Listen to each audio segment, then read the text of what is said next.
2022 is set to kick off with an almighty bang as two of the most talented heavyweights on the planet get ready to collide over 5 rounds in the UFC 270 main event. While Francis Ngannou brings power to the table, his opponent Ciryl Gane is perhaps the most technically advanced heavyweight striker in the history of the sport, making this matchup a stylistic clash for the ages. But what do Gane's fellow UFC fighters actually think about him and his potential? Let's get into it. Number 10. Tai Tuivasa. To kick things off, we go to a man who could well stand to become the new contender to the heavyweight throne if he can get past the number 4 ranked Derrick Lewis next time around.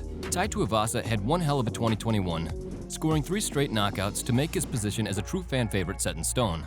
And while we all love watching him drinking beer out of shoes just as much as we find his victories thrilling, he has now gotten to the point where his credibility as a challenger to the top 5 must be taken seriously. And as far as his thoughts on the two men fighting for the undisputed title this month, Tuivasa is nothing short of highly respectful of both. Sure, he's picking Francis Ngannou to get the job done against Ciryl Gane, but even though he's siding with the power over finesse, Tai also seems to think that Gane is a new breed of heavyweight fighter, a technician who has no equal at 265 pounds right now. He might put him out. Like, that's again another 50-50. Cyril's a nice guy, I think. But I think Francis might get it. I'm not sure, but I might go with Francis. But Ciryl Gane is a new breed of heavyweight for sure.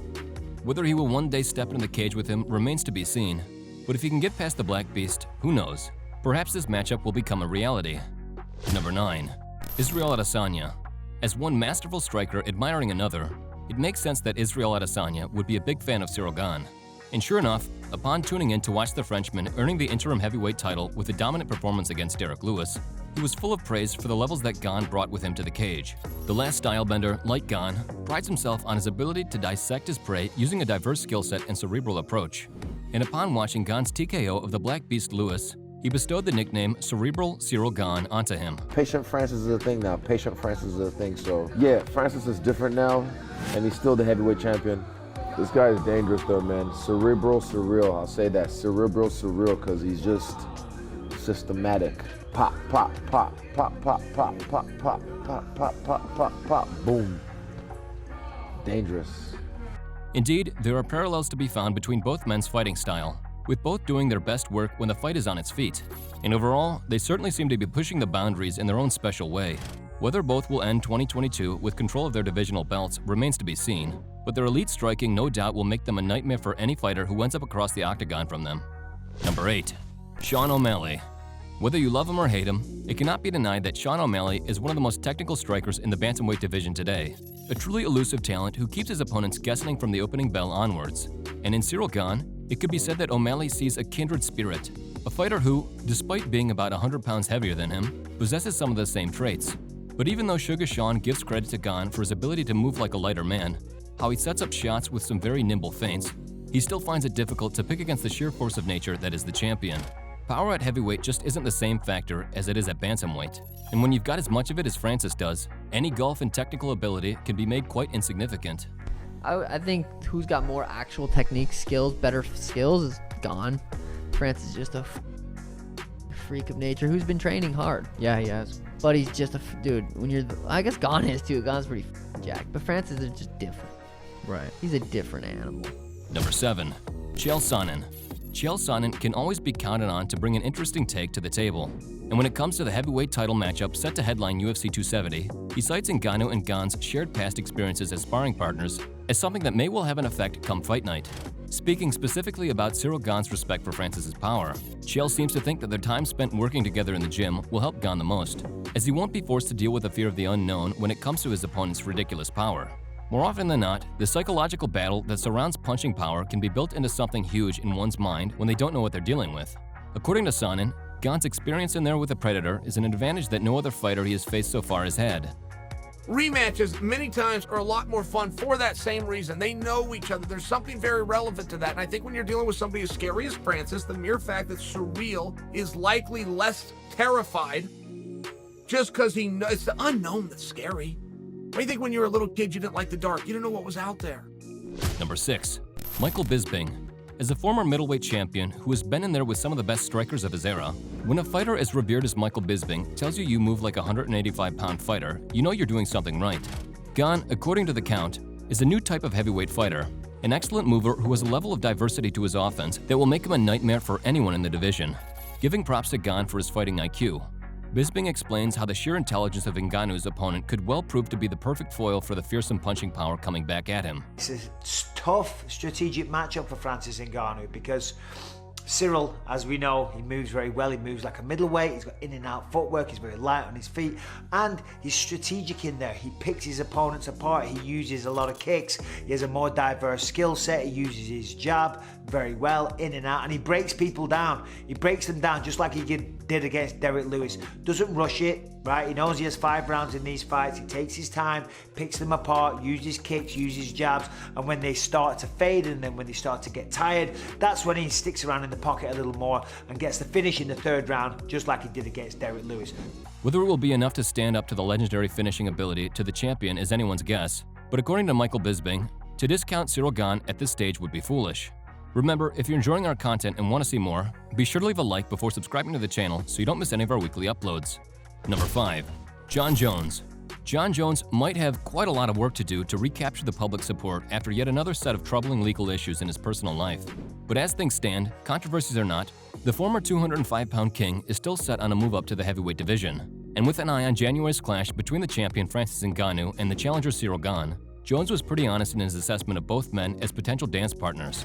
Though respectful of Gane and his talents, he does clearly feel as though he and his team would be losing quite a lot of money if Ngannou isn't the one facing him for his long-awaited heavyweight debut. Gane, though well known to MMA hardcores, hasn't yet cracked the mainstream audience in the way that Ngannou has. And even if Jones sees both men as formidable challenges, it's pretty clear that he has his preferences. I think it changes what the pay will be. Yeah, I don't think it's a mega fight, Ciryl Gane winning. I think he's so talented and he's great for the sport. I think he's very marketable. But he's still relatively unknown to the general public. And so I'm excited for either challenge. I think they present 2 completely different puzzles. But yeah, Francis is definitely a bigger star. It'd be a lot of money lost if Francis were to lose. But I don't care who wins the fight. I just want the championship. Number 4. Derrick Lewis. Though he was dominated and finished in front of his hometown crowd by Ciryl Gane, prior to their battle for the interim heavyweight title, Derrick Lewis was quite aware of Gane's potential to make their fight an overly technical one. Lewis, as we all know, is more a bite down on the mouthpiece and throw hands kind of fighter. And prior to their showdown, when asked about Cyryl's ability to nullify him and make the fight boring, Lewis admitted that it was always a possibility, calling Gane a boring fighter while promising he has been working on his cardio so he can continue to bring the fighter in the later rounds. It's not really to have cardio for 5 rounds, just be exciting for 5 rounds, you know, because he is a boring fighter. He like to sit back and do a lot of leg kicks and stuff like that, but I really want to have an exciting fight here in my hometown. When fight night came around, those extra rounds were not needed, as Gane managed to thoroughly beat the Black Beast over the course of the opening 2 rounds before finishing him emphatically in the 3rd. And while Lewis has rebounded in the time since with a first-round knockout over Chris Daukaus, you just know that a rematch with either Gane or Francis Ngannou is certainly on his mind for later in 2022. Although for now, he'll be forced to take on Tai Tuivasa, another power puncher who has his eyes set on UFC gold. Number 3. Khabib Nurmagomedov. With an eye on the upcoming heavyweight title unification showdown, the former UFC lightweight champion of the world, Khabib Nurmagomedov, gave his thoughts on the matchup and what he thinks of the 2 fighters set to compete. Of the 2, the Eagle seems to think that Ciryl Gane is the more talented of the 2, calling him the single greatest heavyweight fighter on the planet. That said, given his position as the president of his own fighting promotion, Eagle FC, he is forced to admit that signing Francis Ngannou would be a bigger acquisition of the 2 from a popularity standpoint. However, Khabib seems to firmly believe that Gane is the greatest heavyweight fighter on the planet, and though it's nearly impossible to rule out a fighter of Ngannou's power in a fist fight, he seems to favor the challenger heavily to become the new heavyweight champion of the world. Было бы интересно какой-нибудь, Нганну или Ciryl Gane. Ну, сейчас для меня, я считаю, что лучший тяж сейчас в ММА это Ciryl Gane. Но более интересен, как владельцам лиги, конечно, это, потому что наглухо вырубает это Ngannou. Ну, то есть Ган выиграет Ngannou? Не, я думаю, что Ciryl Gane выиграет. As something of a technical master in his own right, Nurmagomedov's ability to recognize talent is as good as any fighter in the game today. And though he is respectful of Ngannou, he definitely seems to think that Gane is the more interesting of the 2. Number 2. Francis Ngannou. There was some pretty significant controversy between the former training partners Francis Ngannou and Ciryl Gane when the team of the Frenchmen released sparring footage of the 2 from a few years ago. At the time, Ngannou had yet to win UFC gold and Gane hadn't even signed with the UFC. And while the relationship between the 2 at that stage wasn't anything too special, In the time since, things have certainly taken a turn for the worst. Now there has been some pretty noticeable tension, and though there are many reasons for this being the case, their rivalry truly stepped up a gear when Gane's team opted to release sparring footage of the two. Gane very clearly is shown to be getting the better of the exchanges, but according to Francis, his relationship with Ciryl can be boiled down to a mere handful of shared sparring sessions, and the video that was released, in his eyes, was carefully selected by Gane's team to make him look good. They were filming our training section to promote him, his fight and everything. So there was a lot of footage from those few training section, but a lot of them never came out and would never come out. And I know for a fact that they would never come out. It's about to make him look better and make me look bad, to prove that he's the man. Number 1. Ciryl Gane. Although he already occupies a spot on the UFC's pound-for-pound top 15, if you ask Ciryl Gane for a breakdown of himself, he generally seems content to deflect too much praise. According to the title challenger, even if he is successful in dethroning his former training partner Ngannou, he will be in absolutely no rush to declare himself as the single greatest heavyweight on the planet. In a show of real humility, Gane refused to envisage a future where he could definitively call himself the best. With Ngannou still in control of the belt and a number of rising heavyweight talents who he has not yet faced, he very humbly stated that it might take him years of successful title defenses to truly make his argument watertight. Oh, yeah, good. Yeah, I think I'm one of the best of the world now. I think this has meant something, so yes. No, I said, do you think you are the best? I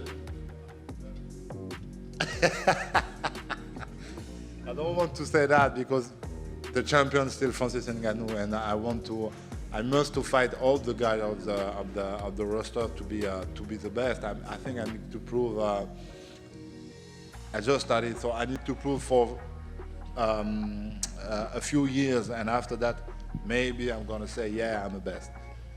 Say what you want about this man, but his attitude towards achieving greatness is truly something to behold. And at the relatively young age of 31, he certainly has all the time in the world to make it so. And that will just about do it for this video. Who do you think will come away from the UFC 270 main event as the baddest man on the planet? Again, if you enjoyed today's video and want to see more, be sure to leave a like and a comment before subscribing to the channel so you can stay up to date with all of our latest uploads. Thanks for watching.